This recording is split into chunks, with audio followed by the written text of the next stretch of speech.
Welcome, everyone.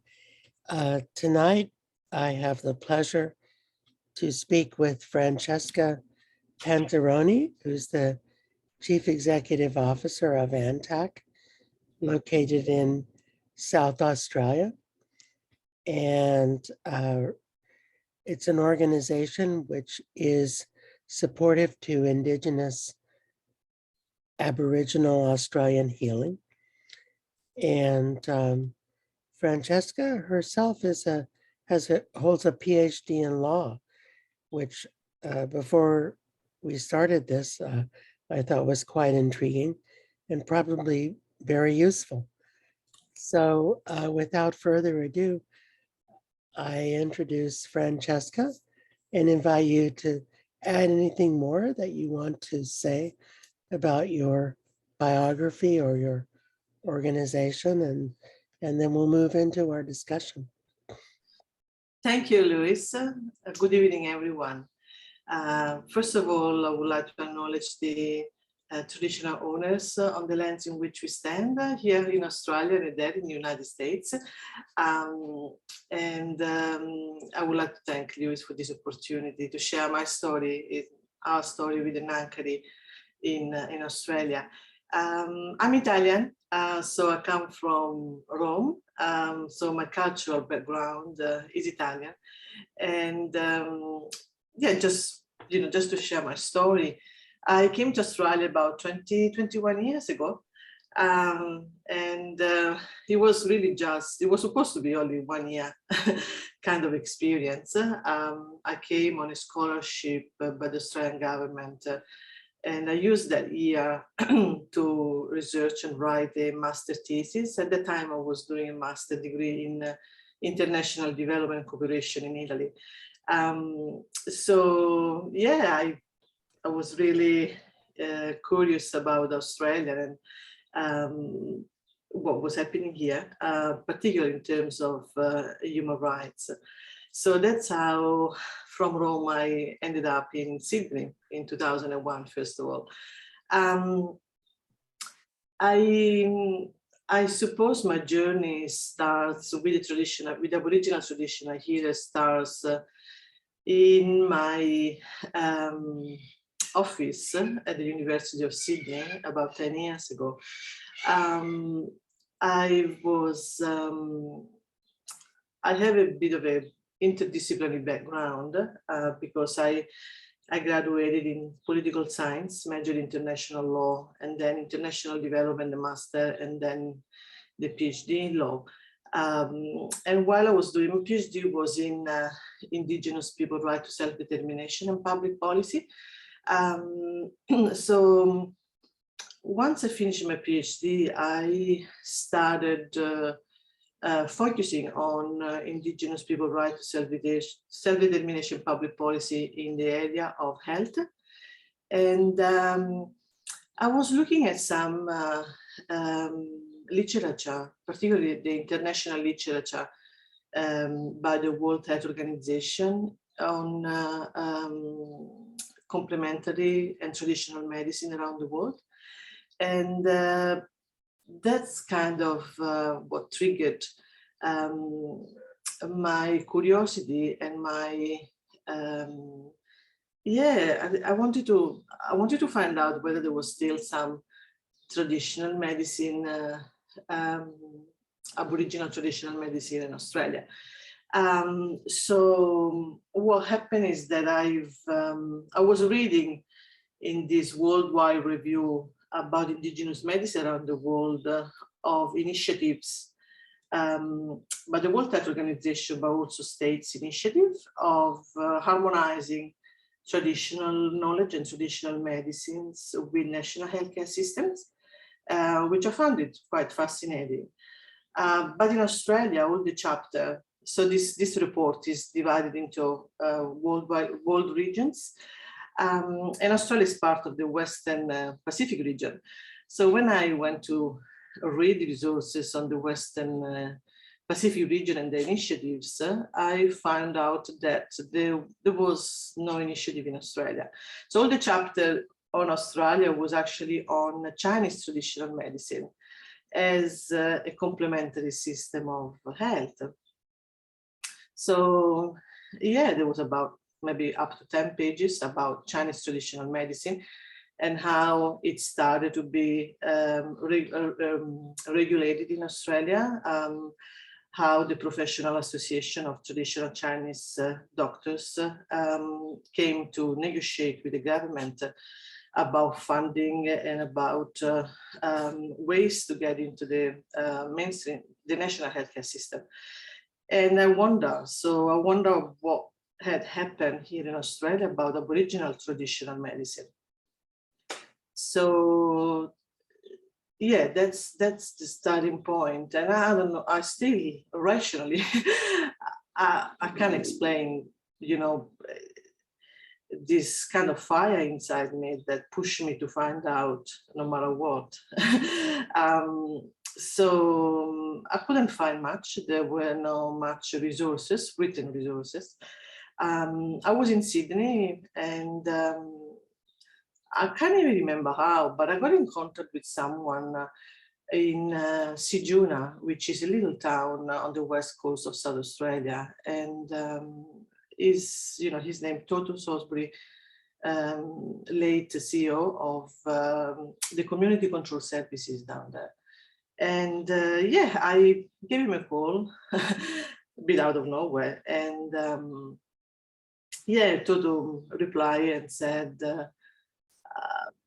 I don't know much about the Nankari. So Nankari is the name in the Pichan Chachara language of Hila,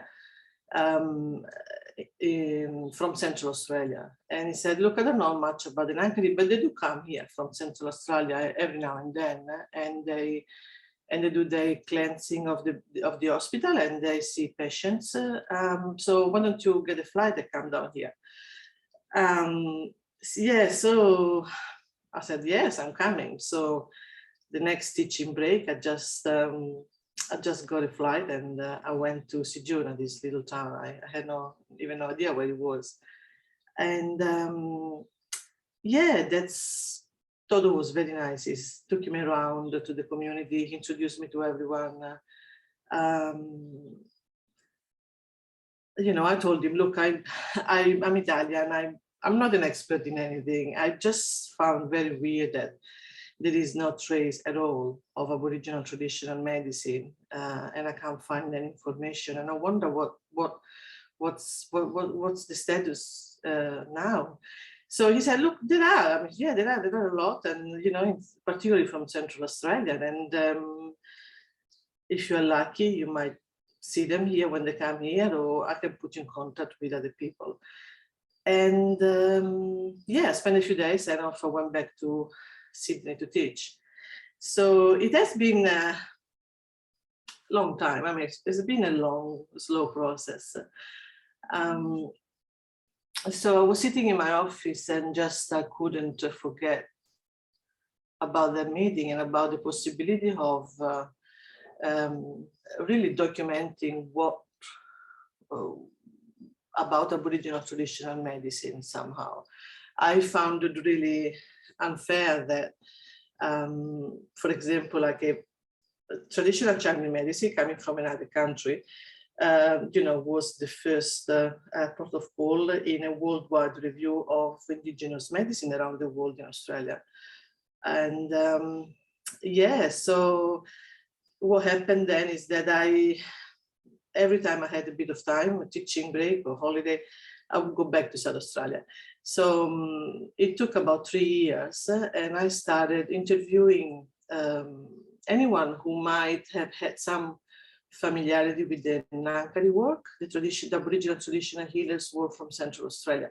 So I spent, yeah, all around maybe 3 years, you know, back and forth from Sydney, interviewing a senior administrator in the SA Health department, and community members, manager in the community control services in South Australia.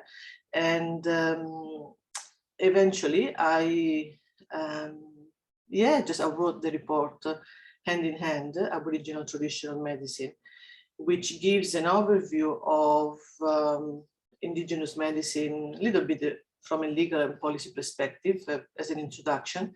and then particularly in South Australia. So yeah, a total of, I think I did maybe 150 interviews all up. And yeah, and just I thought there was an important testimony of the existence of Aboriginal traditional healing in Australia. So, but that it was a kind of difficult process because unfortunately, in a way, it hasn't never been a research project as such. As an academic from the university, what happened is that I tried to get some funding from the university, but for different reasons, I never got any funding. And I don't know, I felt for quite a long time torn between what I was supposed to do and what I really wanted to do. And yeah, in the last year, I decided that the pressure in the academia of publishing results, of publishing the research projects, the research process was conducted, but after a bit of time, and especially when I got to the communities up in Central Australia, for me it was talking about my friends, and yeah, so I didn't want to publish anything until I had a clear understanding of what they wanted. So as you can imagine, when clashed quite a bit with the head of department at that time, and so I didn't publish anything because I was spending all my time traveling to South Australia, and I was teaching, and so I decided, I'm going to leave the academia, finish this report, and then by that time, I'm going to talk about this. Like with Untitled, we decided to set up an organization that would support the maintenance of this Aboriginal traditional knowledge system, and to find a way to create a healthcare delivery model that would incorporate Aboriginal traditional medicine in Australia. Yeah, so spent like about 3 years traveling across South Australia, and then when I met the Nankari, I went up to in Central Australia with a friend, and it just was for me, it always been just meeting some friends. There was no plan really. It was just becoming friends, and we became a family, and they would call me every now and then, and I was sitting in my office, and hey, Kunga, that's the way they called me. Hey, Kunga, when are you coming back? And I said, I don't know, but I don't know. I'm not sure what to do and what we're gonna do. And there was one of the Nankari, Cyril Mackenzie, and said, come on, I just, I talked to my uncle, I talked to my grandfather, my 2 grandfathers and my uncles and my auntie, and we're gonna have Nankari meetings. I said, okay. And yeah, so as soon as I had some opportunities, I traveled back, and with no idea what would happen. So I remember said, you just come, we sit and talk. So this just come, we sit and talk lasted for another couple of years.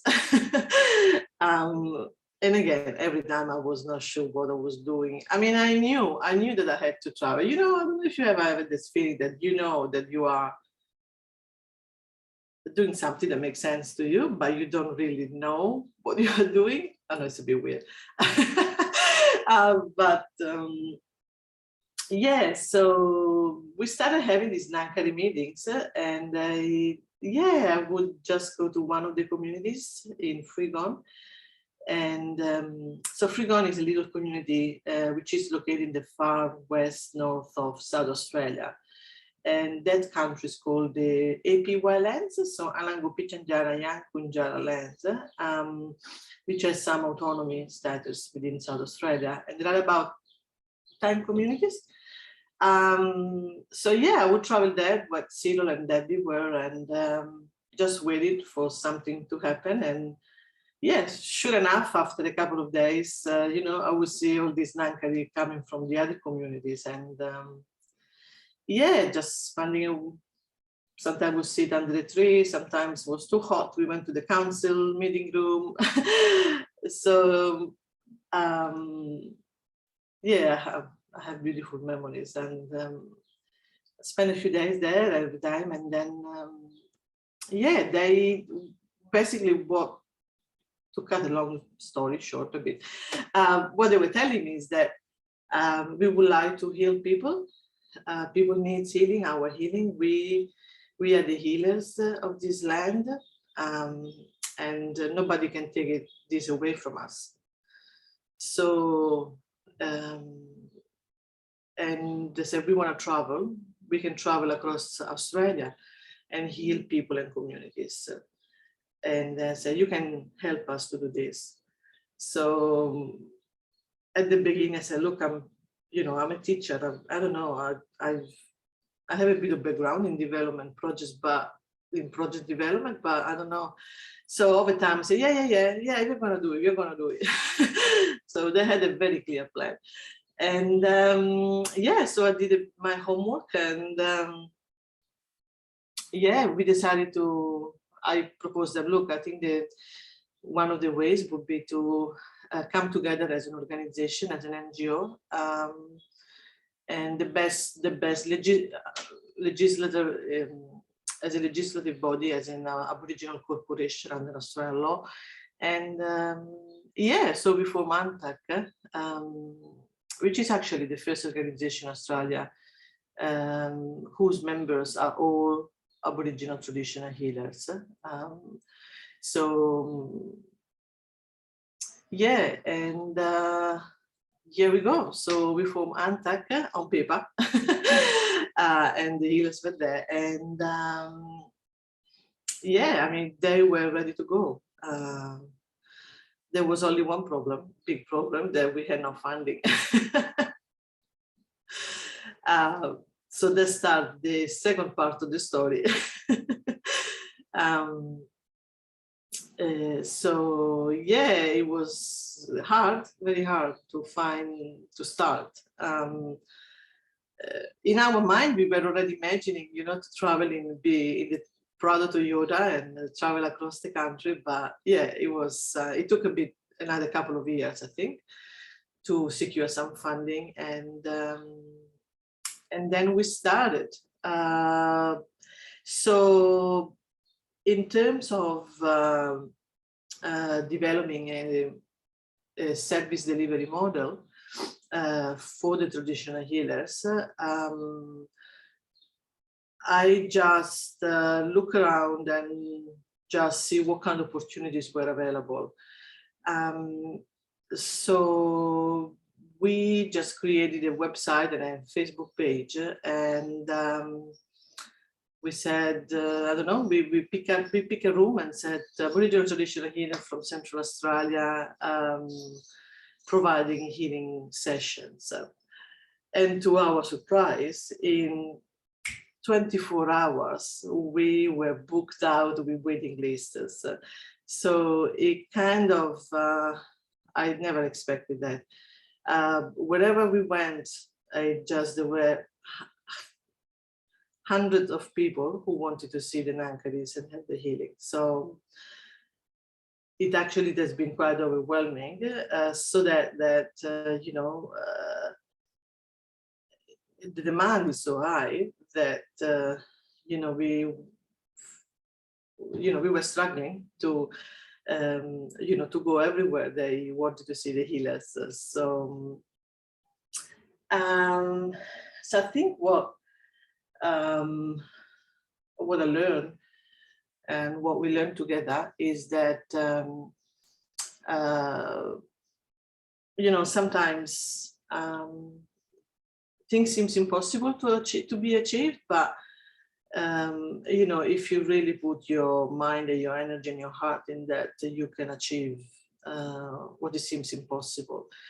And I said this because in maybe 1 year time, a couple of years time, we achieved to have contracts with the Department of Health in South Australia, with correctional services across South Australia and interstate, with the Department of Health in interstates. So we have been traveling a lot in New South Wales, and we traveled a lot across communities in New South Wales, visiting communities, Aboriginal communities, but also non-Aboriginal people all across the state.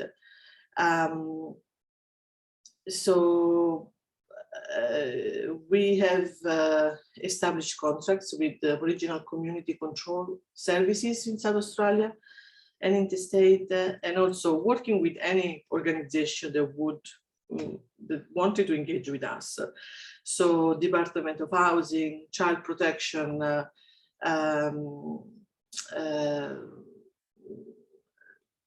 Disability Services, NDIS, really the most unexpected organization. And yeah, so this is kind of an overview of what happened in this last 8 years, 9 years.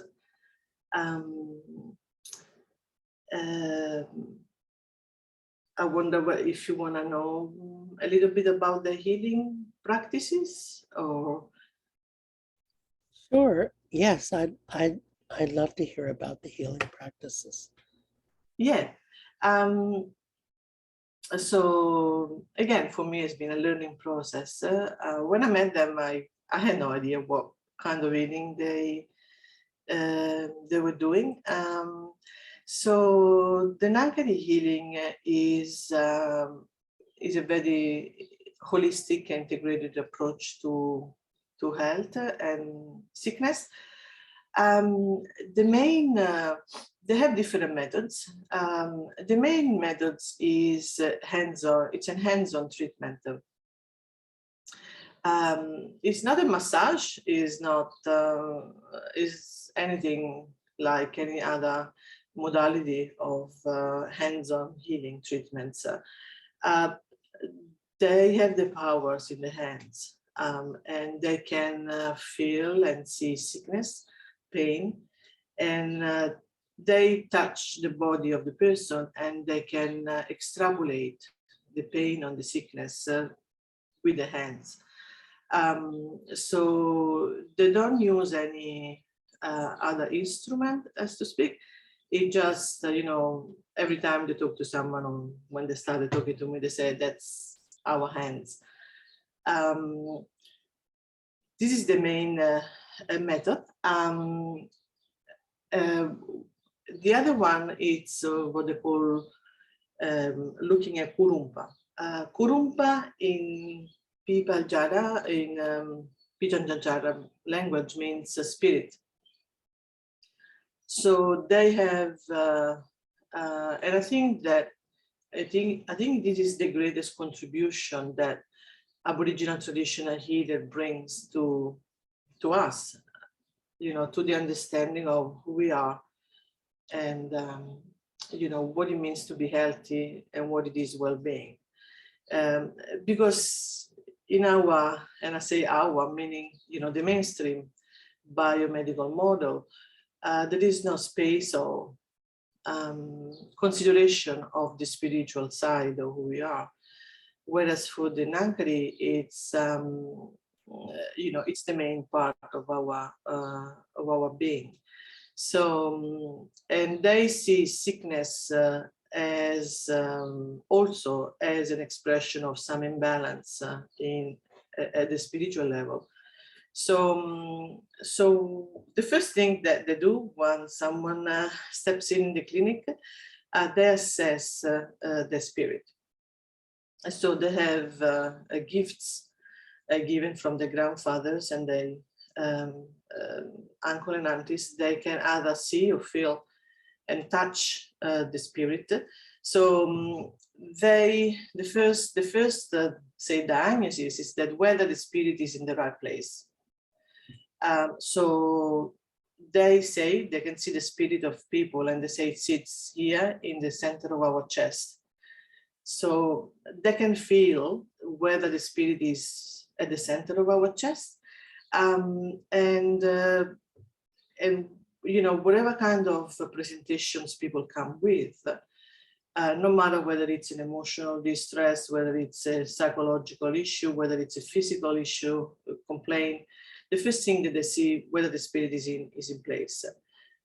So the touch or the feel at the center of the chest, and you know, I think 90% of the cases where people, especially when people have tried everything and nothing seems to be working because their symptoms continue to present, they found that the spirit is misaligned.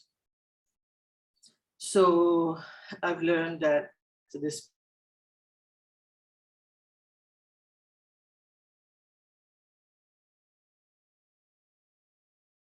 so they can you know, touch and feel. It happened to me a couple of times. I wasn't feeling that well, and they came to me and said, "Oh, your spirit is in the back."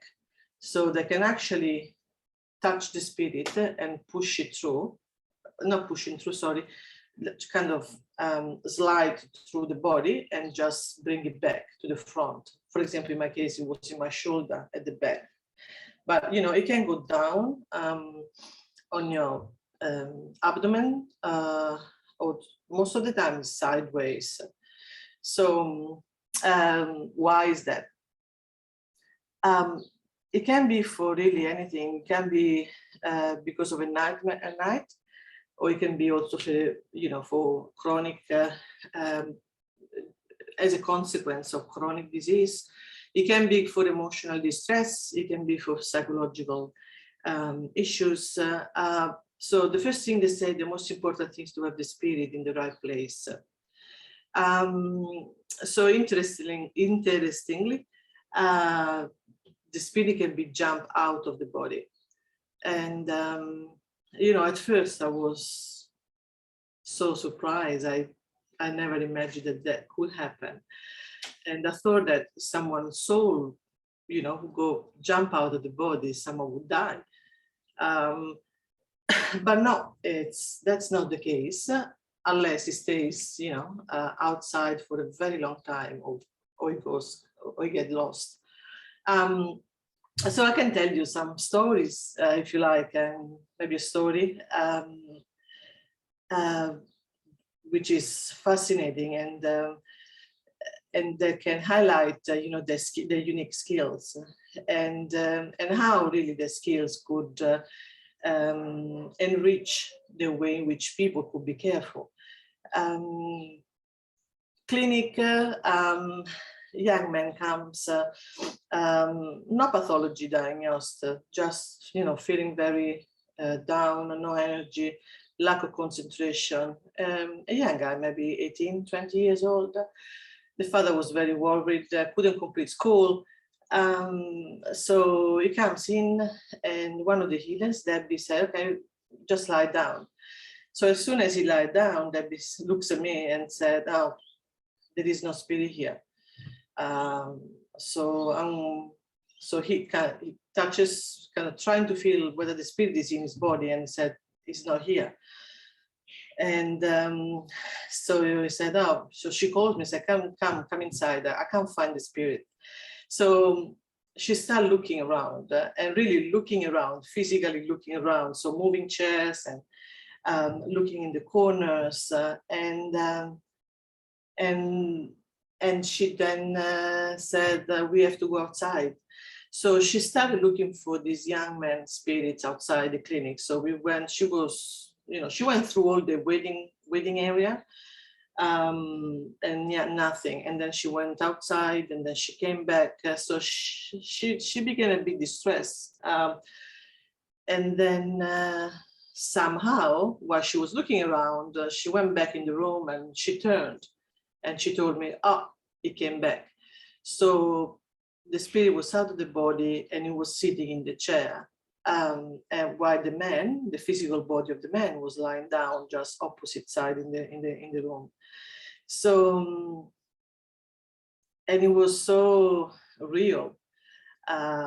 So she went, towards the chair, and she always tell me it's here, and she picked it up. So the way they pick it up, it kind of it's like they, I don't know if I use the right word, but it's that they shrink the light body in the hands, so they keep it inside the hands, and then she went, in this case, to this man, and basically she put it back inside his chest. Now in maybe a matter of 5 minutes time, I mean, you could really see his face lighting up, so the eyes, more color in his face, it was like more present. So, and I just shared this example because I think it's very important to appreciate what, in this case, Aboriginal traditional healers can bring in an integrative model of health. This is an aspect that is not contemplated within the mainstream healthcare framework of thought. And clearly comes from, how the Western mind has developed, dividing the spiritual from the rational. And I've seen, a lot of people benefiting from these interventions. Sometimes the spirit can be broken. So there have been cases in which the healers have found out the spirit is in the body, but it's broken. So due to trauma, most of the time, trauma and grief. So they have the ability to pieces together, so they can feel that it's broken inside the body and they can put it together somehow. Sometimes the spirit is very tired, so they say the spirit is sleeping and they can wake it up. So I think it's maybe in my understanding, the way I can understand is like a light inside you, the life force that they can wake up and give that energy back to the person. Another intervention that they do, it's the cleansing of the environment. So mostly houses or workplaces. So again, it's I think it's one of, again, great contribution that can bring to the healthcare system. It's that understanding that people can get sick, not just physically, but because there are some interferences in the outer space, so where they live or where they work. So yeah, the Nankari have these unique capabilities of living in different dimensions, I suppose. So they can see whether there are some spiritual entities around us. Again, at first, I don't know, I didn't know what to think, but after years of working with them, I have seen how important it is to get the possibility to detect this spiritual interferences around someone who is sick.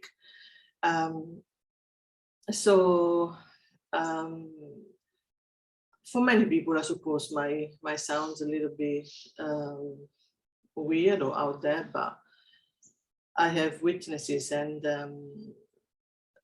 many times, the detection, say the diagnosis of the presence of some external spiritual interferences can actually help to have the right diagnosis. I truly believe, and I've seen it, that if this intervention was applied in the very first stage of the diagnostic process, particularly for mental health, it could actually help to decrease the level of misdiagnosis. Because sometimes people are diagnosed with psychosis or schizophrenia, but a lot of times, it actually people are not just hallucinating, but they can hear voices or see things that are actually real. It just cannot be seen by everyone. So it's like in another dimension, which is still here. So sometimes it's the disturbances are so strong that actually, make the people very sick, and they cannot actually recuperate and go along with their life. So sometimes there can also be visits from family who has passed away. But some people sometimes, there can be interference that are very dangerous. So, the what we call psychotic event of hallucinating and hearing voices to the people tell to kill themselves. So there have been cases in which actually, these people were not hallucinating. There was actually someone telling them to kill themselves. And the healers have this extraordinary capacity to actually see and get rid of these disturbances. So again, I know it sounds a little bit, but for many people, weird, but it does exist. And I think that it's important for every one of us to keep our understanding and our mind open to other modality and other ways of healing that not necessarily sit within the biomedical model that is the mainstream model. Another methodology that they use is what they call Marali. So they have control and they can travel with their spirit body. So, they have the capabilities to go and visit people when they sleep. So they can, again, it's another realm of action that they, they just do it naturally whenever it's needed. So that's more or less kind of gives you an idea of the scope of the intervention. There is so much more to to share, but just I wonder if you have any particular curiosity, question.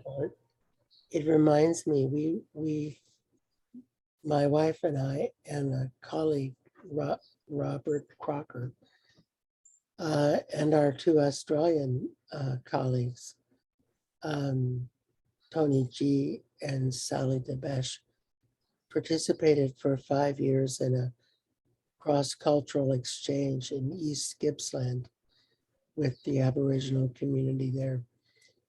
And they brought a couple from an island in the Northern Territories called Mulungimbi, Shadow and his wife, and I'm blocking on her name right now, but which is probably a terrible thing that I remember his name and not hers, but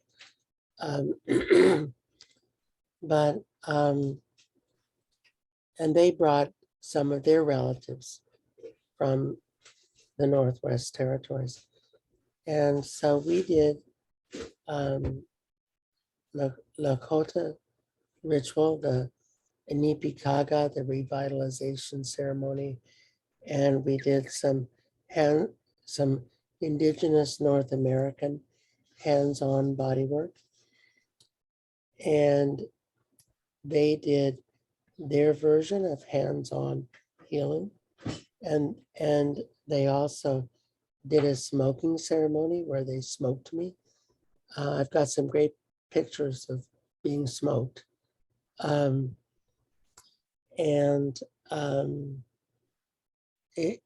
It was really exciting.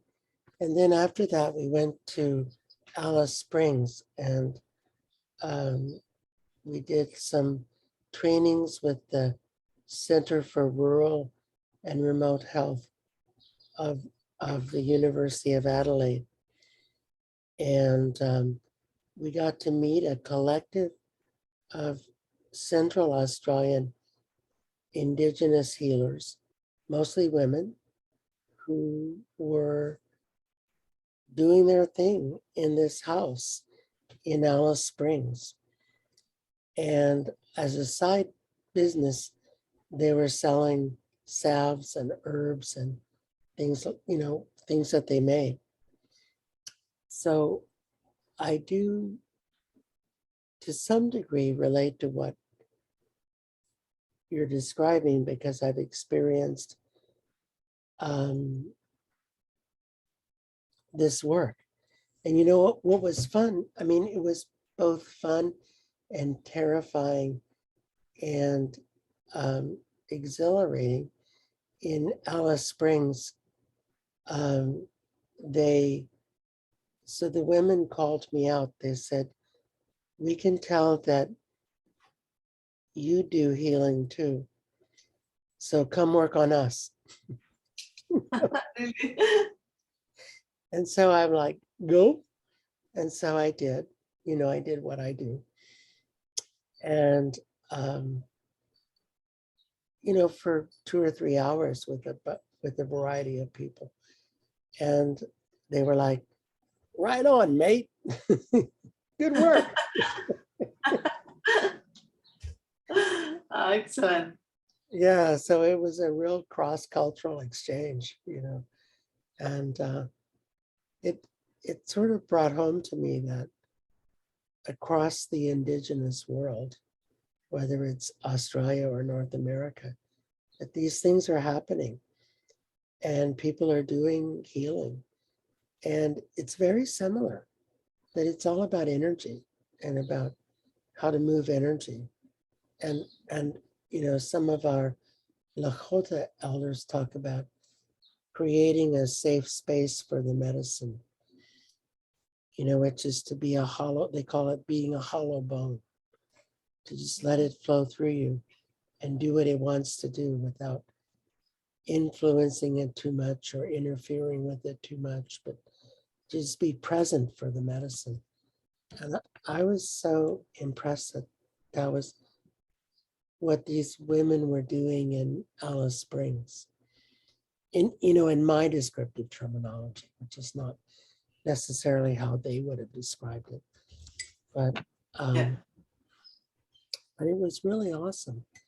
And I think it's and maybe you could talk more about this sort of effort to bring it out into the open more. And I'm sure you've been criticized, as I have been, for taking that stance. And yet, here in North America, Russell Means, who was part of the American Indian movement, said, our fundamental mistake was that we didn't cultivate more allies. And so, a lot of my work, and I suspect yours too, has been to figure out how to interface mainstream culture with Indigenous healing and Indigenous healers, and I've had different strategies. I've brought people to healers after sort of preparing them for what to expect. And then I've brought healers to people,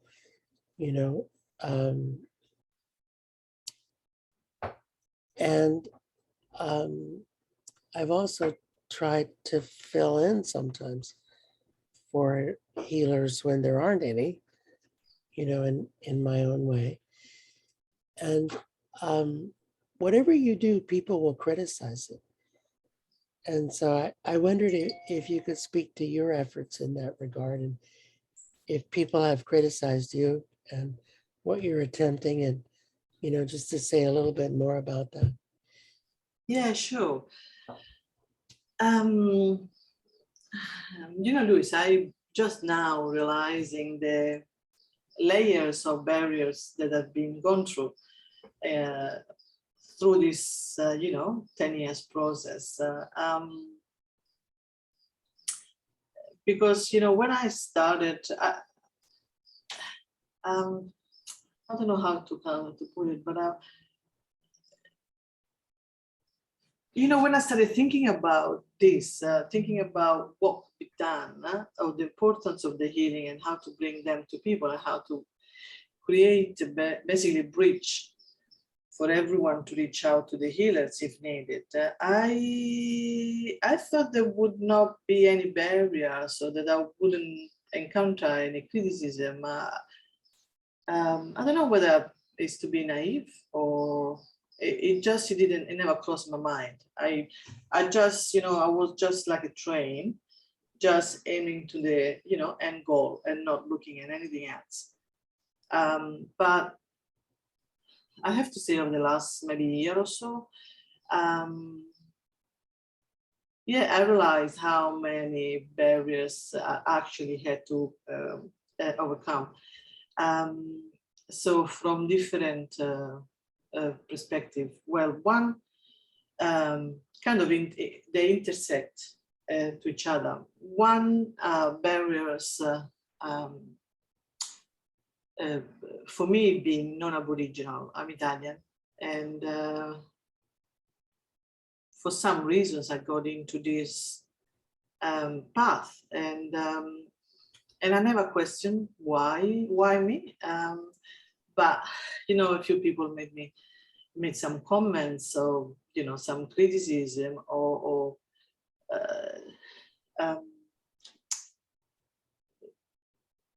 not even open criticism, but sometimes the behavior of people, they're not facilitate what you're trying to do. So I encountered this skepticism, I would say, from the Aboriginal side. So not most of people, some. So, I just wondering what was my real intention, or why I was doing that, or what kind of profit would come to me, which has been very sad for me, and I got to a point where when I'm trying to justify myself, it's because I'm not Aboriginal. So that comes with a lot of sometimes preconception, well-founded or, not that well-founded. And I do understand the history and the heritage and what has happened in the past and how that lives on contemporary Indiana. But many other people have seen and got to know me, more in a deeper way, and they really appreciate, creating that bridge, and not for any alter purpose, really, and never has been that. So sometimes I found actually obstacles by the same some Aboriginal managers within the healthcare system, and that I still wonder why. So why, and someone told me, I don't like to talk about people and I don't like to waste time really getting into arguments. I just do what I do, that's it. But yeah, just over the last year, it made me feel very sad to actually realize that not many, just a few, but actually they purposely put barriers to and prevented inpatients in hospitals to access the healers, just out of whatever motives they had. Some told me because I was not Aboriginal, it was not to me to be doing that. And I never thought about it. And the healers never really made me feel different. So they call me Anangu. It's interesting, like in their eyes, I'm part of the family, and in their eyes, I'm like that. I'm part of their family. So there's never been you know, as they say here, white fella, black fella, dynamic, never, never, never, ever. It just, the world outside us, that's saw us, me with them in it, sometimes in a bit of a contested way. So that's one layer of criticism and difficulties that I found. The other layer is say from the professional healthcare professionals. So just wondering what, you know, how and, you know, starting with this misconception of it's not possible, just starting with, it's not possible to reconcile the two knowledge systems. Even not knowing what the other knowledge system is all about. So it just, so very strong barrier sometimes, not all the time, by healthcare professional not having an open mind to at least learn. Because basically this is my path, has been a learning path. You know, I went there and I just wanted to know why that was such a not recognition of something that actually it is still very, very much alive, traditional Aboriginal traditional medicine. So but I also had a lot of people and a lot of healthcare professionals with open-minded, and they opened a lot of roads for us. And they didn't criticize, they did everything in their power to make this happen. So particularly, you know, one of the director of New South Wales Health, Western New South Wales, and he really had this sensibility to, you know, to understand that Aboriginal community would benefit from the healers. So it was not an imposition, it was not a replacement of, you know, the mainstream healthcare system. So he really, you know, opened the access to all the public hospitals in Western New South Wales for the very first time in history, really. Sometimes people criticize me because they thought that I wanted to replace the mainstream methodology with Aboriginal traditional healing, which is not the case at all. But sometimes, you know, sometimes people just criticize you, not really engaging into getting to know you, or they have some misconception or preconception, and it's a bit sad that they don't have this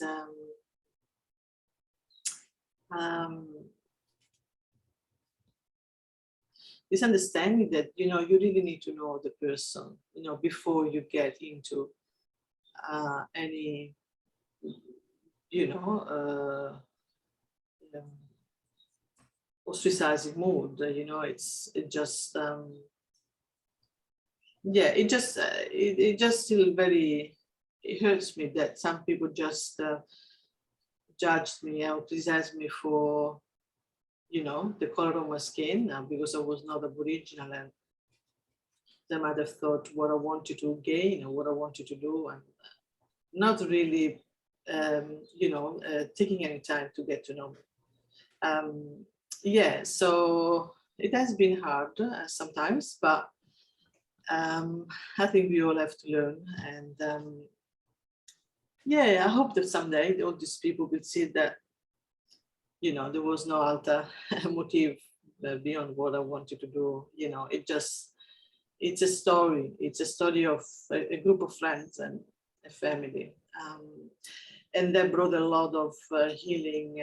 And for those people who, you know, are able to see it, it can open up our understanding of who we are.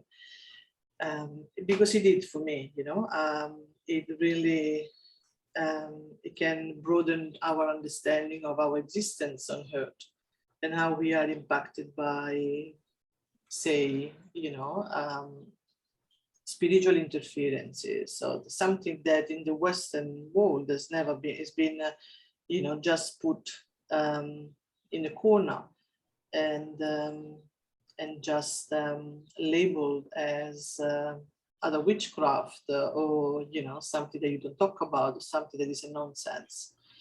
So yeah, I mean, overall, beyond all the criticism, I think that if someone has the right intentions, they can see that all we have done together with the Nankari has just been a testimony to a broader understanding of who we are and how we can heal people, and a broader understanding of well-being, that I hope will become more and more and more and more accepted within a mainstream approach to health. Indeed, and I think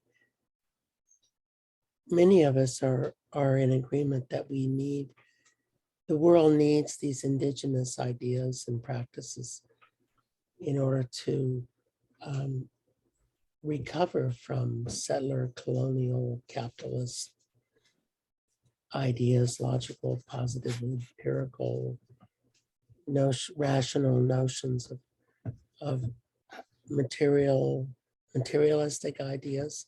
I mean, all of those things, and it seems, I mean, from what I've seen of your work, it seems like you're really bringing these healers into the forefront, so that they can do their work and share their ideas and really be showcased and celebrated, which seems to me really important, which is what we did, we meaning our not-for-profit did, have done in the past, which was, we had a program where we would bring healers from South Dakota to Pittsburgh and to New York, to do ceremony with people. And we didn't really try and control it any more than that. It was just, well, here they are and here you are, and let's see what happens. And it was, and it was always amazing. It was always incredible. And then we started taking people from Pittsburgh and later New York to South Dakota to spend time with the people, with the healers, the elders. And that also was incredible, and it was a real cross-cultural exchange. And wherever we went, we never, it's exactly this, we are here, and if you want to come and know us, come, it's just nothing. And what I noticed, that a lot of people are fearful of the unknown. So I think that our work has helped to break, this misconception of fear of, what is going to do to me, or what's going to happen, or what it is, or so. And I over and over and over and over again, I've seen that once that contact happens, because sometimes there were some questions about whether it would be appropriate for the healers from Central Australia to actually practice the healing in another country with other language groups. And when I was posed this question, I always said, look, I don't know, I will ask them. It's, even if some people had a bit of a hesitancy to invite the healers in the country, what I've seen all the times is that, when there is that individual contact, it's about, two people just meeting each other. And it's just an individual contact which goes beyond any kind of language division, or not division, just different language belonging to other groups. So, and indeed, over and over again, people from other states, from other countries said, yes, they are Pichanchara healers, but they are our doctors, they are our healers, and we want them to come. So yeah, I think that recognition, sometimes, you know, the mind creates some thoughts of um, uh, yeah, misconception that when actually you see the encounter in real life, that kind of dissipates by itself. So yeah, I think it's important that people have the real exposure, not just in the mind or in the books, but at the end of the day, you're meeting another human being and with some gifts. And, you know, you might find it useful, you might not find it useful. And yeah, just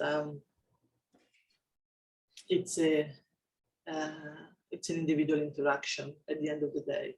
Yeah. Do you have any stories of any powerful healing stories that you can share with us of, you know, amazing things that happened on the road?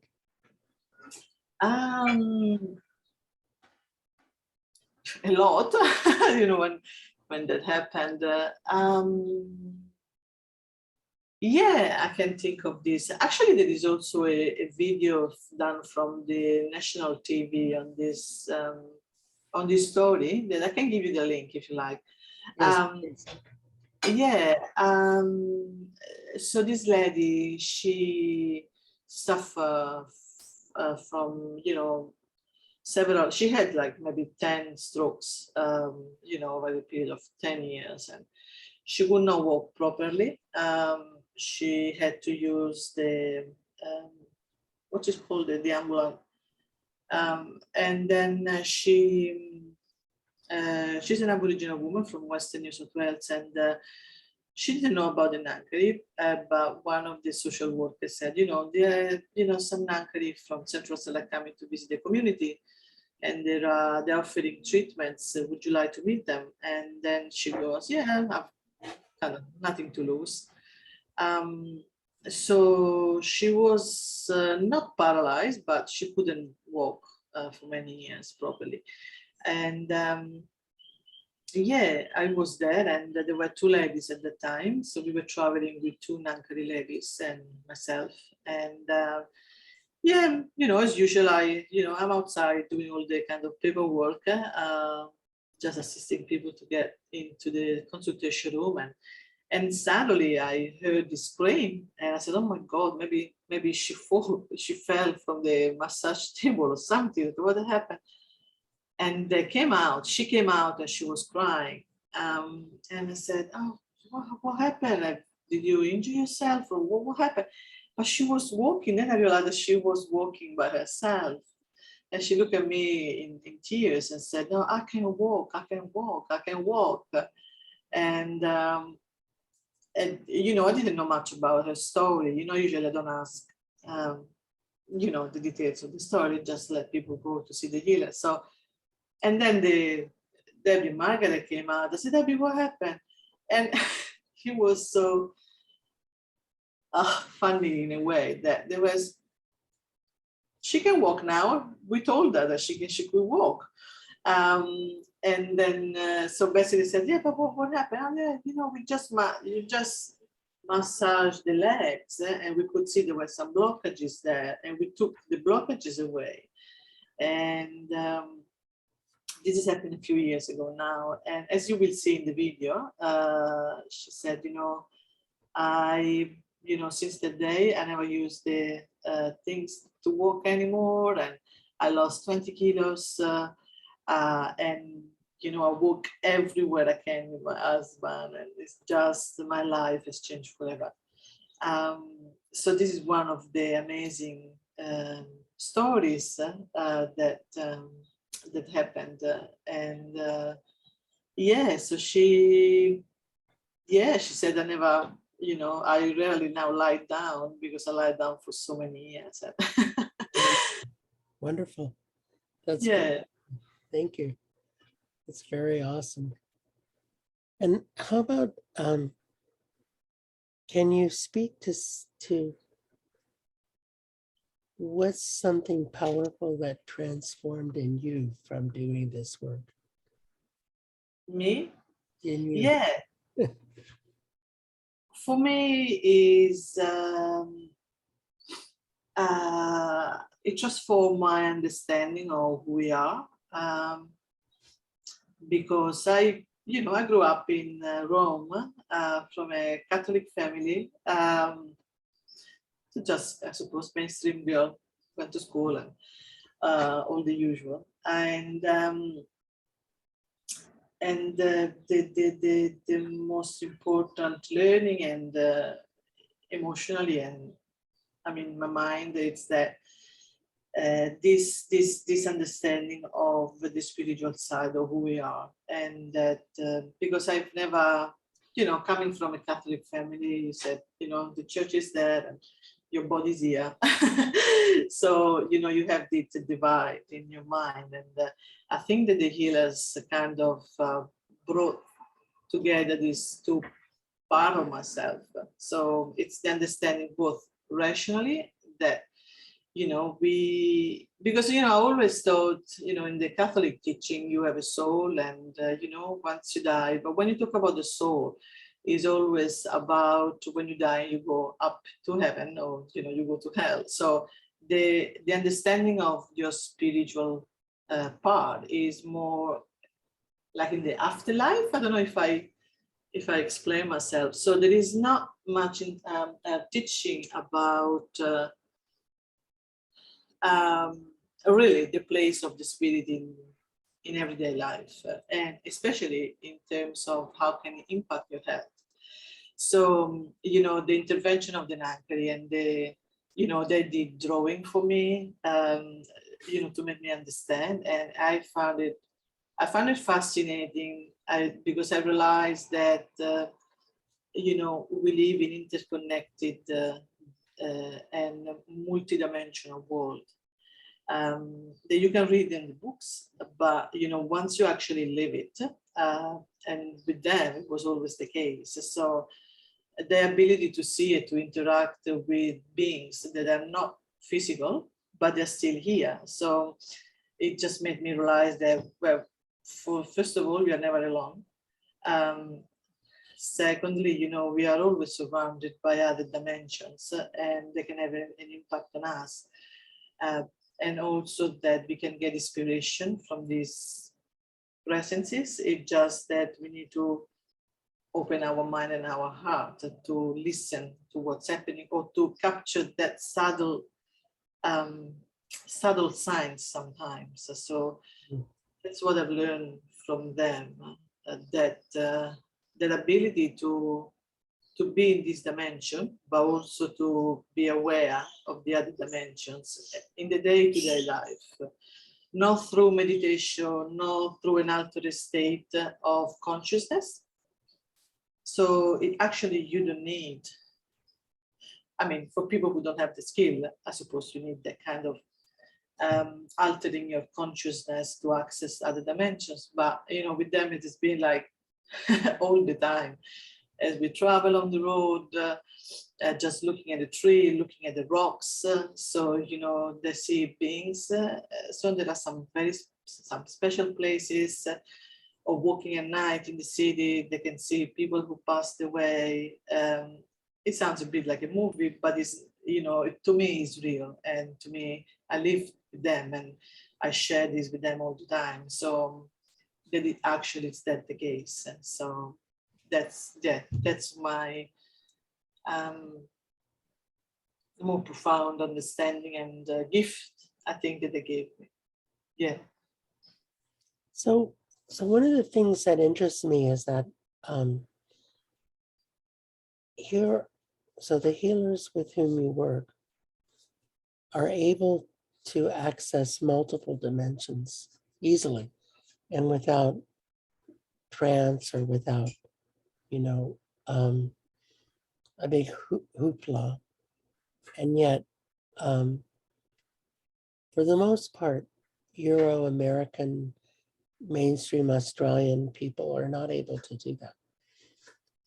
And I'm really curious, and I'd appreciate your thoughts on this, about, so what is it that is it beaten out of the Euro-American Australians?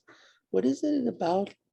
wh- How is it that this is so easy for them and so hard for a lot of other people? Do you have any insights on that?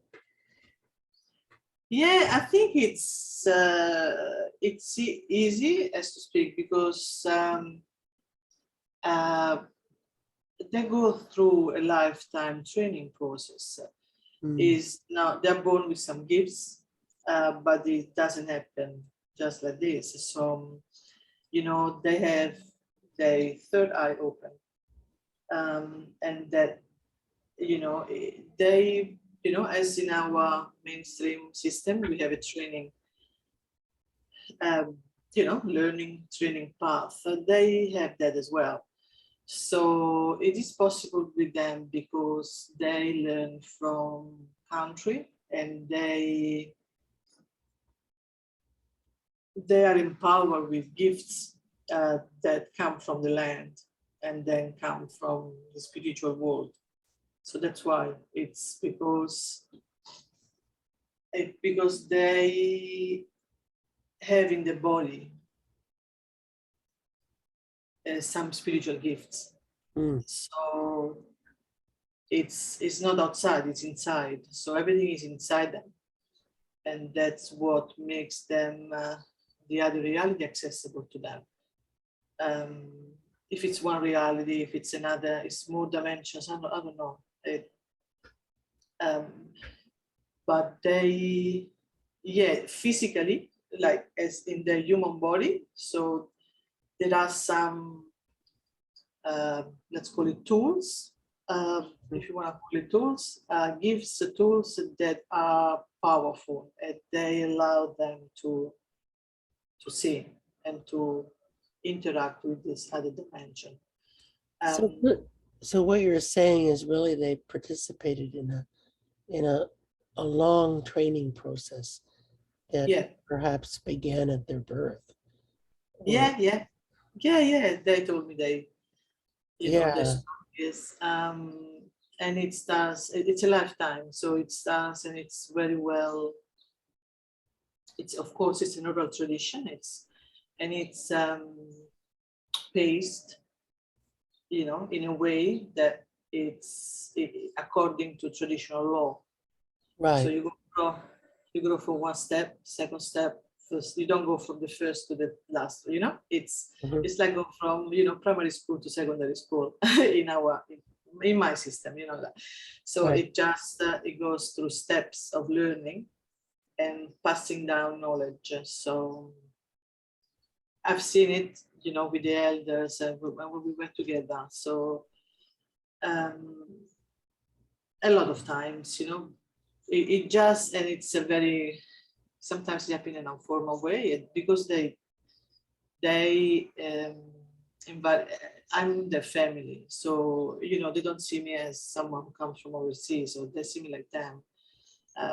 So it's, when you're in a family, you have family talk and things happen. And Mhm. so it goes on and on and on. And sometimes maybe they need something else in order to do the healing, or they need more power, or they need another kind of tool, and it's given to them by the elders. So it's constant. So there is a learning process, and then also when they're adult, or they help each other, in different ways, in a way that they are able to do what they do. Mhm. Yeah, So it's really a lifelong learning process. yeah, definitely, Yeah. definitely. When the little kids are, they already know who's got the skills.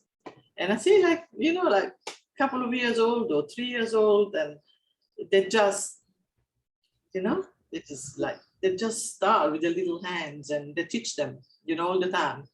They hold the hands and they put it in the body and they said, that's how you do it. That's how you do it. Since they are 2 years old. So it's wonderful to see. So cute. Very cool. And I wonder, you know, I've been reading about this sort of movement in North America, and I suspect it's there in Australia too, which is for people to use psychedelics as a shortcut to get to this Yeah. level of skills. And I confess that I'm a bit skeptical of it. And I wonder what the healers with whom you work would feel about that. You know, we went to South America. We were invited to, so I tell you about that. So we went to South America to this gathering of different healers in Peru. And, you know, as you know, I'm sure, you know, they have different methodology. They use different plants and, you know, ayahuasca, tobacco and all of that. And so we were in discussion with the other healers and, you know, they were all asking about, you know, the two ladies I traveled with about the healing techniques, if you want to call it like this. And they were all surprised because actually, you know, they said to them, we don't use any any herb or plant or any I suppose conscious altering modalities. So basically their position was that, you know, I respect your ways, but it's not our way. And it's like, you know, I don't need to know more about it. It's they have this attitude, you know, it's your way, not my way, and I don't know what it's all about. So yeah, pretty chill about it. Like they don't really, you know, they have a respect for, you know, how the other healers work and what they use. And they just understand it as not their way and that they don't use it. So I never heard of, as far as I know, I might be wrong, but as far as I know, that across Australia, there is the traditional healing. I've never heard of the use of psychedelic or, you know, like mind altering herbs. Yeah, sometimes some of them that even scared about it because you know they don't know what they can do. So they said, you know, we learn from our fathers and grandfathers. That's what we know and how it has been done for millennia. So yeah, they stick to their own way of healing, but they don't really make any comment about the other way. Just say that's your way. Well, Yeah. I suspect that the fascination with it in North America is that everyone, I mean, so many people here are looking for the fast way to get to enlightenment. Yeah. I think it's a worldwide trend nowadays. Right. And what the healers with whom you work and also with whom I've worked, I mean, their path has been much slower. It's been a lifelong path. Yeah, and you know, Luis, I don't think that having a hallucinogenic experience means that you are enlightened. So it comes down to what does it mean to be enlightened? Is it to have a couple of experience of conscious altering, you know, plant-driven experiences? Is this to be enlightened or it's just an experience? So yeah, people go and try, and there is a lot of this kind of tourism which has grown out of it. Yeah, indeed. Yeah, so I guess, you know, as humans, we are driven towards the unknown, and I suppose for many people, it's interesting to try something that it's altering your mind and your consciousness, kind of give you a glimpse of other dimensions. I understand that. But for example, as far as I'm concerned, I don't have that curiosity. I think that if we are here now in this dimension and let's enjoy what we have now, and then there will be time, once we pass on to to enjoy other dimensions. So yeah, that's just my personal take on it. Yeah, I tend to agree with you. I think we've probably come to the end of the podcast. It's been Uh-huh. it's been a wonderful opportunity to talk with you. Is there anything that you haven't said that you really want to conclude with or share with us? Um, my hope is that one day here in Australia and all around the world, indigenous traditional healing knowledge and methodology would be accepted more and integrated more within the healthcare system, because I think that they should not lie, they should not be positioned outside a healthcare system, but they should be celebrated and embraced within a healthcare system that would give anyone the chance to access also a traditional healing modality or different traditional healing modalities, hand in hand with the biomedical system. So that's, I think, my hope for the future, that, across the world, there will be a more integration of these different modalities, and to leave, freedom of choice to people to access the modality that works better for them, and at any given time. Yeah. I am in total agreement with you. And hopefully we have all contributed to making that happen. So Yeah, I think we all can play a little role. I think I did my little bit, and I hope it might be of help. Yeah. all right. Well, thank you so much for being on the podcast. Thank And you, Louis. It has yeah, been, a pleasure to share my story, our story, and I look forward to seeing you again.